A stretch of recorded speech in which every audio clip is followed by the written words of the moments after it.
Hey, FlimsyLunchTray here, and welcome to World of Warships for our Saturday upgrade and commander build video, where today we're going to be going over the Tier 8 Tech Tree Pan-American Battleship, which, as of the Friday highlight, I don't really know necessarily how to pronounce, despite trying to figure it out. But it means Red River, so Red River is the ship we're featuring today in terms of going over. So we're going to talk about the build, the modules, upgrades, combat signals, consumables, and how would we build our commander here on the ship, as this is a pretty strong ranked battleship. So what kind of battleship is Red River? Is she a brawling? Is she a mid-range battleship? Is she a long-range battleship? And she's most certainly a mid-range battleship to brawling battleship. So for the high tier, I say like mid-range is 12 to 15 kilometer. And ideally, really, you want to be within your secondary range, which once we throw on some combat signals and stuff, and the commander, our secondary range will extend. Also because we get the F key, which I think puts you up to 13.8 kilometer secondary battery range. Another reason why this is really strong in ranked maps, ranked battles, because the maps tend to be a little bit smaller when it's like a 6v6 in ranked, as an example. So she's a brawling battleship ultimately. So let's talk about her armor scheme. It's a bit different than the Los Andes and the Libertad. So you have a 32mm bow, 51mm upper armor belt, 356 armor belt, and then also 356 here, just kind of a difference there. 32mm torpedo protection. The deck plating on the center of the ship is 51mm, so it makes you rather much more HE resilient, if you will, which is definitely helpful. But of course, your superstructure is 19 millimeter thick, so it kind of got here. You know, we have a lot of the ship is covered with the. It's 32 back here, 51 up here, but a lot of it's pretty sound. One of the challenges you'll have if you kind of do put yourself in a kiting role, which is kind of how this ship plays a bit better, you just might be more resistant to, or not as resistant to, cruisers in the game that pin above the 32mm threshold if they're firing high explosive at you. So do keep that in mind. In terms of your citadel, you have an above waterline citadel. So it's kind of weird how, if you kind of notice, it sticks out here, but in the very center it doesn't. So it's a 51, and then you see the 305, to 83. So the center is actually the most vulnerable part. So you want to be basically aiming beneath the smokestacks if you're trying to land citadels on this ship, where it's a little bit more durable, if you will, beneath the forward and rear main battery turrets. And in terms of the armor scheme on the main battery guns, you have 330s on the front, T29 to 178, and then 178 on the back with 150 on 2 on top, with the barbettes being 305. So the back sides of the turrets and the definite back, the most vulnerable in addition to the top. So it is possible to have your guns incapacitated. It will happen at times, but thankfully you get 12 356mm main battery guns. There, I said it. Mission accomplished. So talking about the modules, there's some upgrades to be had since we're here at tier 8. The first to start off here, we have on our reload time, it's a 33-second reload time, so it's not the normal 30 seconds that you tend to find on most battleships in the game, but it's 33 to kind of, I think, counterweight the number of main battery guns you have, but also the secondaries that revolve around the F key, which we'll talk about. Currently we have a 30-second, 180-degree turn time. We can get that down lower, particularly with Commander, if you want to take grease the gears.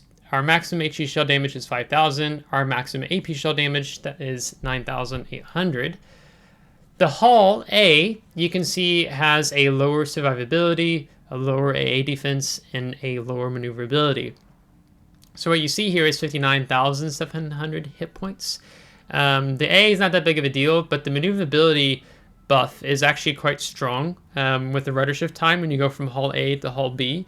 So definitely pick up the hull upgrade first to bring yourself up to the 66,300 hit points. And you know, if you're playing ranked random clan battles with this boat, then you're going to want to take Charlie Kilo. So then you see 69,650. In terms of the gunfire control system, your stock range is 17. Then you bump that up to 18.7, so a lot better to deal with at the higher tier. You know, if you're seeing tier 9s and 10s, the 17 is a bit painful, but realistically, this boat plays best in the mid to brawling range, situation dependent. Propulsion is you have 150,200 horsepower. You go do 29 knots. If you want to take zero mic, that will bump you over 30 knots to 30.5. Now, a few things. This is a more, how to phrase this, more normal build you're going to see here on a lot of brawling battleships. But there's actually some differences we can do here on 2 slots, different than what I have here. So the first is, for now, you see we have the main armaments mod 1. This reduces the risk of our main battery becoming incapacitated by negative 20%, improves the survivability and repair time by, main battery survivability by plus 50%, main battery repair time if a main battery gun gets knocked out by negative 20%. So all in all, pretty decent to take because you have 6 turrets, right? However, one of the things that's very fun about this line of battleships is that you have a longer lasting damage control party than normal. So if you fully build into it, you can get the consumable action time up to 30.8 seconds, which I talked about in the Friday highlight video yesterday, and you have a cooldown of 80 seconds. So the damage control party mod 1 is worth considering. It'll bump you up from 20 to 28 seconds on the action time. I typically always try to use a coupon. I'm not going to mount this today. If I was playing it and I had the coal resources, I would take it. Plus 40%, excuse me. A lot of the other ones didn't do like 30% among the unique special upgrades. But plus 40%, 17,000 coal. If you use your coupon that resets once every month, then it's negative 25%, so it's like 12,750. So if I was going to play this a lot, like especially like on ranked on EU or NA, I like playing this ship, then I'd take this because it makes you more better deal with not being set on fire, and also when you have submarines that are pinging you, especially in randoms, right? You're a much more harder threat to put out and deal with. So this is actually what I would recommend the most, but otherwise, the main armaments mod 1. The auxiliary armaments mod 1 isn't bad either. It's going to improve your secondary battery survivability by plus 100%. So a lot of these options are good. You know, there could be an extent where I'm actually, I might consider auxiliary armaments mod 1 over the main armaments actually, because when you're looking on this ship, you can see the secondary battery here. These are the 152s, and then you have some 127s up here. And they're pretty exposed. They do get knocked out, and it's a part of your DPM, right? So that actually might be the first normal option to take in the damage control party. Mod 1 is ultimately what I would suggest. The second slot, the damage control system mod 1. This reduces risk of catching fire by negative 5%, risk of flooding by negative 3%. Third slot, secondary battery mod 1. This is going to improve your secondary battery firing range by plus 20%, and dispersion is reduced by negative 20%. So you have better firing horizontal and vertical dispersion for the secondary battery. So that's really helpful to have overall. I've been playing this as a secondary boat because they kind of revolves around the consumable, the F key, the modified secondary munitions. Fourth slot, there's 2 options. I'll kind of tell you why I have damage control system mod 2 mounted versus steering gears mod 1. This gives you a negative 15% on the fire extinguishing time and the flooding recovery time. Now, when you go from hull A to hull B, you get a pretty big buff on your rudder shift time, 12.1. Or if I went to the Libertad, when you take the actual steering gears mod 1, it's 10.9. So you're only, we're just like 1.2 seconds difference between the Libertad and here on Red River.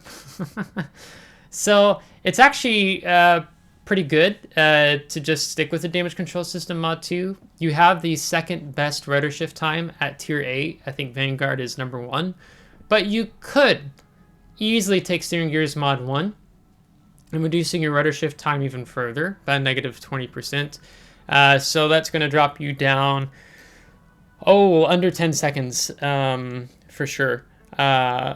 if I'm doing math off the top of my head correctly. So that's pretty trollish, because part of what the steering rudder shift time being so limited or so small allows you to kind of swing out, fire your main battery guns, and swing back in, avoiding any return fire from enemy battleships and angling your armor. That's kind of one of the things that makes the ship really trollish to deal with, if you will, and also better maneuverability to avoid torpedoes, submarine pings there as well. So it could be up to you.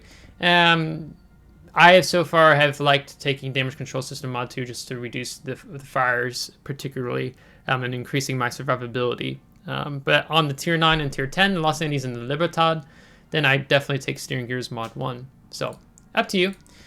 Fifth slot is the Concealment System Mod 1. This reduces your ship's detectability range by -10%.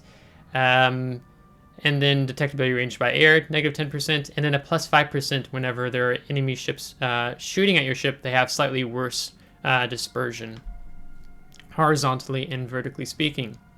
So you can see the concealment then brings you down to 13.7 by sea, 11.2 by air, and we can get this down if we decide to take a concealment expert on our commander, and I'll get to that. Armament-wise, so these are 356mm guns. These high explosive shells do 5,000 damage. There's a 31% chance of starting a fire on a target. You pin 59mm, and then initial velocity is 747 meters a second. When you go over to the armor piercing, these are actually slightly faster. They do 757 meters a second versus 747. These do 9,800 damage. So overall, you can have a decent broadside AP or high explosive salvo, but the dispersion on the ship is rather, it's a bit trollish, if you will. Depth charge airstrike, 10-kilometer range. You get 2 available flights, 1 aircraft and attacking flight, and there's 2 bombs in 1 payload, 4,000 damage. So having a 10-kilometer range helps you deal with submarines, since they now you don't have shotgunning as much in the game, because people who try to shotgun, they get way less damage now. But you have a submarine who pings you with his, and he fires his front torpedoes, and he turns away, fires his rear torpedoes, and they just kind of keep doing these circles at range, so to speak, on you, and it's really annoying. So the 10-kilometer is helpful. Now, what this boat is really balanced around, in addition to the steering gears, sort of rudder shift time being rather trollish, is the modified secondary munitions. So when you activate it, you do plus 20% secondary battery firing range, and when you fully build for secondaries, it's 13.8 kilometer secondary battery range. Your reload time drops by -15%, and your secondary battery damage goes up by plus 25%. So, as an example, I did reference it in yesterday's video, so you can see here, 1,800 damage by the 127s. It pushes you over 2,200, I think it is. And then on the 152s, you go from 2,600, I think, to like 3,200 or something like that. So it definitely makes the boat more trollish. Granted, when you're looking at the reload time as is now, you have a 5-second reload time on the 127s and an 8-second reload time on the 152s. So that does help you.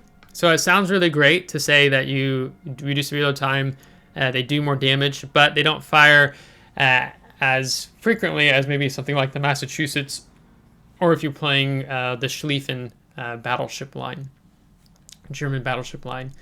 So this is active for 30 seconds. The activation conditions, 2 things. A, you get 1,000 hit points of potential damage. B, you hit an enemy ship with a main battery shell, 6.5%. So the effect when the conditions are not met, after some time, you start losing progress. So time before you start losing progress, so you hold it for 50 seconds if you're still filling the progress bar and you've not completed it. And if you've not completed it, after 50 seconds passes, you'll lose 5% each second you go without getting any potential damage or landing in main battery shell on an enemy target. If you're in the thick of it and there's a lot of ships shooting at you, then you can actually spam multiple F keys, like in quick succession, one after another, which also makes the ship a bit trollish. So we talked about the damage control party. It's higher than norm. I think norm, more normal action time on a battleship, as I'm trying to find a battleship, because we're at the other end of the spectrum. I think they're 15 seconds, right? So you get 20 seconds instead here with Red River. So that's why I was talking about building out. So if I'm playing this on ranked in that, like I'm definitely going to take damage control party mod 1 because it boosts us up to 28 seconds. And then with our commander, if we take this 4-pointer here, emergency repair expert, it does a plus 10% on the action time of the damage control party, which puts you up to 30.8 seconds. Cooldown time 80 seconds. Repair party, this is different than a standard repair party in the sense that it's not a typical cooldown for a battleship of 80 seconds. Instead, it's 60 seconds. So having that shorter cooldown time, just being 60 seconds versus 80 seconds, and then if you build your damage control party up to 30.8, if you kind of rotate in between these two and not using them at the same time, like you can actually be quite trollish and really hard to knock out of the game, if you will. So this currently has an action time of 28 seconds. If you take Emergency Repair Expert, it'll bump up to 30.8 second action time. Take the India Delta, which bumps up the amount of our hit points are restored when activating the repair party, then plus 501. So if you're playing randoms, ranked, or clan battles with the ship as examples, or maybe even ops and you're grinding the ship, then it's worth taking. Consumable or combat signal wise on the ship, we want to take these two. They're going to reduce the fire and flooding time by negative 20%. We're brawling, we're a mid-range battleship, so there might be times when we ram, so we want to increase the damage of our ramming and also reduce the damage when we receive a ram. So it's possible to get die-hard achievements, if you will. Then we take the secondaries, which this improves the main battery firing or secondary battery firing range, reduces the secondary battery reload time, and the maximum to secondary battery shell dispersion is reduced by negative 5%. So that reload time we talked about earlier, now you're seeing 4.8 on the 127s, now you're seeing 7.6 on the 152s. Otherwise, I like to take November Foxtrot. This is just reducing your consumable reload time. So that means now we have a 76-second cooldown time, and then we have a 57-second cooldown time. So even better. Commander-wise, there is a unique commander which they haven't made accessible yet via completing collection. The containers aren't for sale unless you bought, I think, containers when said commander was available. I think we talked about him in the Libertad video, upgrade commander build video, and he actually works out pretty great because I think he also has some talents, but he also has, I think it's an enhanced brisk, if I remember right. It's like 12.5% or something. So I'll talk about that in a different video, but I'll try to be mindful of it here in this. So he's best to run on any of your Pan American ships. So if you really enjoy playing this boat, then take him. Otherwise, you probably have him on Libertad or San Martin if you have that commander, right? So let me just give you, I think there's 2 to 3 ways you could build. Let me just kind of run through them. So a pretty standard secondary battleship build would be first to take preventative maintenance. They had an addition to the skill some time ago, where rather than just a negative 30% risk of your modules becoming incapacitated, like your main turrets, steering gears, or engine, they then added the survivability of your secondary and your AA by plus 15%. So then your secondaries are hanging in there a bit better. So building to the secondaries, so that's kind of why that skill, and then the auxiliary armaments mod 1, which, you know, honestly, just for the purposes of this video, it's just like mount it, because if I'm playing ranked EU or randoms, like that's of those two, that's what I want, other than damage control party mod 1. So it has a really good synchronization with the first upgrade slot, and then typical brawling battleship, you're taking your grease to gears. Your main battery traverse speed is plus 20%. So then rather than 30 seconds, it's 25 seconds now on the turret traverse time. As I tried to talk about in the video yesterday, the turrets kind of swing differently. So let's say you're going forward and you're shooting from this side. You know, these two turrets will be like, these two turrets will be aiming forward, and then these two turrets are aiming forward, right? And then it just automatically kind of just shifts to the right, where your rear turret and then your central turret have to make like kind of this 270-degree turn to keep up, right? And then this kind of the reverse is applied if you're in a more kiting role in terms of how your turrets have to traverse. So having a better turret traverse time, quite nice. if I'm probably not running the unique commander with enhanced brisk. I'll talk about a brisk build, then I'll probably do something like that. And then it's a brawling battleship with secondaries. So, do you go for the long range first or do you go for adrenaline rush? So typically I just do the secondary range first. So first is extending the secondary battery firing range by plus 20%. So then now you can see we're rocking 11.5 and then 13.8 when we activate the funny button. And then this manual secondary battery aiming reduces permanent effect of reducing your secondary battery reload time by negative 10%. So then now you see 4.3, now you see 6.8, so we're getting better and better. But then over the course of 45 seconds, you can reduce your secondary battery shell dispersion when you've locked on to a target by left control click, identifying a target, prioritizing a target. And then you get a total like negative 60% between the 50% here and then the 10% on the permanent effect. So those work together really well in tandem. Then I might do something like Fire Prevention Expert after that. So let me just actually, no, I don't want to master this yet. The risk of catching fire is reduced by negative 10%, and the maximum number of fires is -1. So right now, if you're newer to the game and you're wondering how fire prevention works, you can have 4 fires on your ship. One's on the bow, one's on the stern, and 2 on the superstructure. So what fire prevention does, rather than having 2 fires on a superstructure, you just have 1 fire on a superstructure. And most people are targeting your superstructure because you have the 19mm, right, and farming you for damage. Destroyers, HE spammers are shooting you there. So on pretty much all, like 95% of battleships in the game, there's a few exceptions, you're running fire prevention.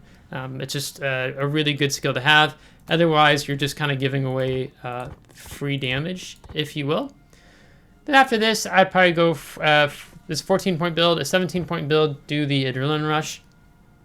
So then I'm improving my main battery reload time, my airstrike armament reload time, my secondary battery reload time by negative 0.2%. So then you can start seeing your main battery go from like 33 to 32 to 31 to 30. Your secondaries, as well, they'll start dropping maybe 4.2, 4.1, 4. 6.7, 6.6, 6.5, etc. Not to mention the value of like if you land an arms race as well with the reload buffs, then you're even that much more, putting out more damage output. And then to wrap it off would be the emergency repair expert, which extends the action time of our damage control party and our repair party by plus 10%, bringing both of them up to an even 30.8 second action time. And then we go from 4 repair parties to 5 repair parties. So it is somewhat easy to chew through your repair parties since they have a 60-second, or here with the November Foxtrot combat signal, 57-second reload time. So you can spam through the 4 really fast. So normally I really like having the additional heal. So this is a typical 21-point build commander you can have. If you wanted to do the brisk route with the concealment route, because with the other commander, he has, I believe it's an enhanced brisk skill, I think it's plus 12.5%, you're getting around the map a bit faster. So when you've activated this, we go from 30.5 knots to like 33 knots, because it's just a 10% instant bonus when we're not detected. So that usually means, you have to give up grease the gears and you take concealment expert. So now you're at 12.3. So when your secondaries do fire, normally it's 11.5. When you've activated the F key, your concealment is lower than your secondary battery firing range because it's 12.3 versus 13.8. So this is one of the trollish things the ship does. Sometimes I wrestle with this. I like it, for example, on the Schlieffen line. But what I end up fighting with is the fact that it's a secondary battleship. You're meant to be brawling, and how often, if you're playing outside of your concealment a lot in this ship, then I feel like, I watch people who play the ship and they take this build as an example, but then they're over half the game, they're detected. Firing with their secondaries, and so I just feel like it's an instant loss on the 4 points. So, I mean, of course, if you really wanted to take the risk, you know, you could do a hybrid and giving and not take concealment expert and then take emergency repair expert instead. But, you know, there's a lot of different routes you could grow here. But for me, this is what I've liked best so far on the Red River. Since I'm not going to butcher the name and you guys maybe get upset with me if I really butcher this name on this ship. So that's an example of this boat. So if you liked today's video, give it a thumbs up. If you didn't, give it a thumbs down. Subscribe if you do want to see more. If you're subscribed, thanks so much. I appreciate it. Thank you to my Patreon supporters. And until next time, take care.